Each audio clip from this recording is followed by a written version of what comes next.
In January 1912, 5 exhausted Englishmen reached the bottom of the world. They had trekked for 10 weeks across the harshest continent on Earth to be the first humans to stand at the South Pole. But when they arrived, they were met not with glory, but with crushing despair. A Norwegian flag was already there, planted a month earlier. Their journey back would become a desperate struggle for survival. 8 months later, a search party would find their frozen bodies in a tent, just 11 miles from a life-saving supply depot.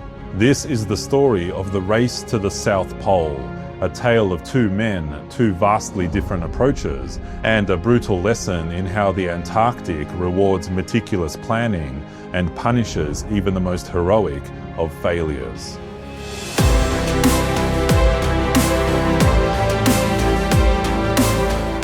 Hey, I'm Michael, and welcome to Hoodie History. The race to the South Pole is one of history's great adventure stories. On one side, you have the Norwegian Roald Amundsen, a pragmatic, almost clinical polar explorer, focused on a single goal with ruthless efficiency. On the other side, the British Royal Navy officer Robert Falcon Scott, a romantic hero leading a dual-purpose mission of science and discovery. The race to the South Pole is one of history's great adventure stories. Their contest became a defining moment of the heroic age of Antarctic exploration. But it's more than just a race. It's a powerful case study in leadership, strategy, and the unforgiving nature of the world's last frontier. And it encourages us to ask a difficult question.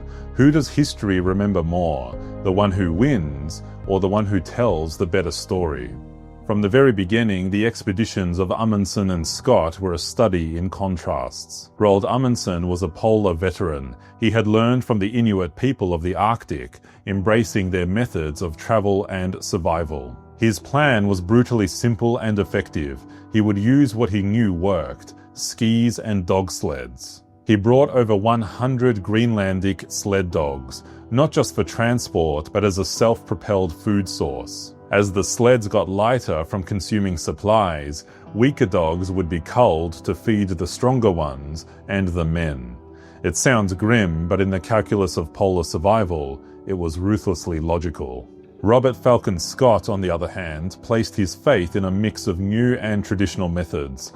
He brought Siberian ponies, 3 experimental motor sledges, and dogs, but he knew his men fundamentally distrusted the dogs for polar work.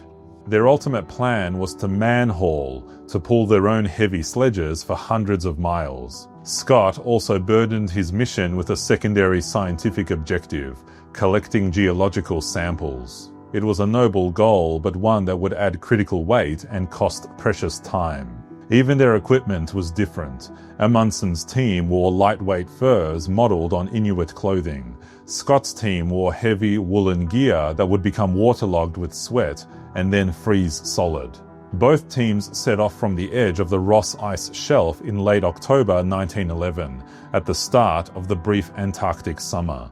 Amundsen's journey was a model of polar efficiency. His dog teams covered 15 to 20 miles a day, every day, like clockwork. He laid his supply depots carefully and navigated a new direct route through the treacherous Transantarctic mountains via a glacier he named the Axel Heiberg. The journey was grueling, but it went almost exactly to plan. On December 14, 1911, Roald Amundsen and his 4 companions stood at the South Pole. They had won. Scott's journey, however, was plagued with problems from the start.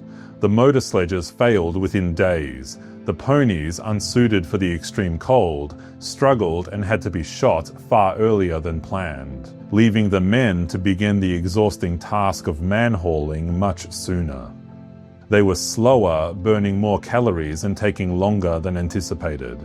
When Scott finally selected his 4 companions for the final push to the pole, they arrived on January 17, 1912, 34 days after the Norwegians. The discovery of Amundsen's tent and the Norwegian flag was a devastating psychological blow. Scott wrote in his diary, "Great God, this is an awful place, and terrible enough for us to have labored to it without the reward of priority. Well, it is something to have got here. Now for the desperate journey home. Amundsen's return journey was just as efficient as his trip out. He and his men arrived back at their base camp in perfect health, having accomplished their goal with time to spare. For Scott's party, the return was a descent into a nightmare. They were weakened, demoralized, and suffering from scurvy and frostbite. One man, Edgar Evans, died after a fall. Another, Captain Lawrence Oates, suffering from severe frostbite and knowing he was slowing the others down, uttered his now famous last words before walking out into a blizzard, sacrificing himself. He said, "I am just going outside and may be some time." The final three, Scott, Wilson, and Bowers, pushed on, but were trapped in their tent by a relentless blizzard, just 11 miles short of their 1-ton supply depot. It was there, with food and fuel tantalizingly close. They wrote their final letters and diary entries before freezing to death.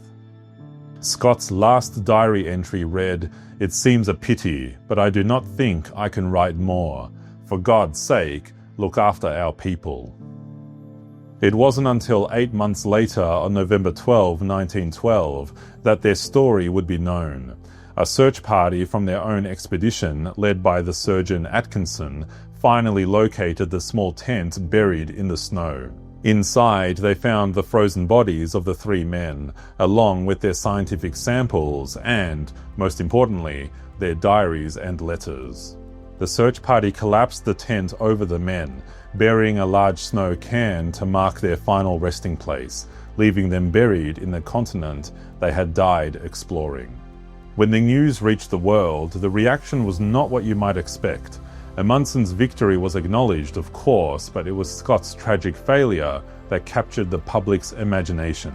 Amundsen had been a professional. He went, he conquered, he came home. It was a masterpiece of planning. But Scott's story, preserved in the powerful and articulate diaries found with his body, was a masterpiece of literature. It was a tale of courage, suffering, and sacrifice against impossible odds. It became a foundational myth for Britain in the 20th century, the idea of the glorious failure. So what's the real takeaway here? For me, this story is a fascinating look at what we choose to value in history. Do we value competence or character? Victory or the struggle itself? Amundsen's expedition was, by every objective measure, the more successful one. His methods have become the bedrock of modern polar travel. But Scott's story speaks to something deeper in us. We connect with his humanity, his flaws, and his ultimate tragic dignity. His story wasn't about how to conquer the Antarctic, but about how to face the end with courage.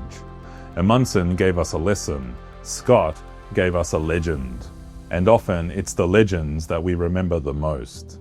Thanks for watching. If you enjoyed this video, I'd love for you to subscribe and join the community here at Hoodie History. Who do you consider the greater hero in this story, Amundsen or Scott?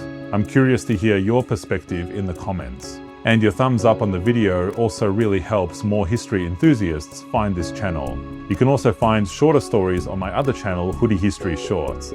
There's a link here and in the video description. Thanks again for watching. Until next time, remember that victory is temporary, but a powerful story can be eternal.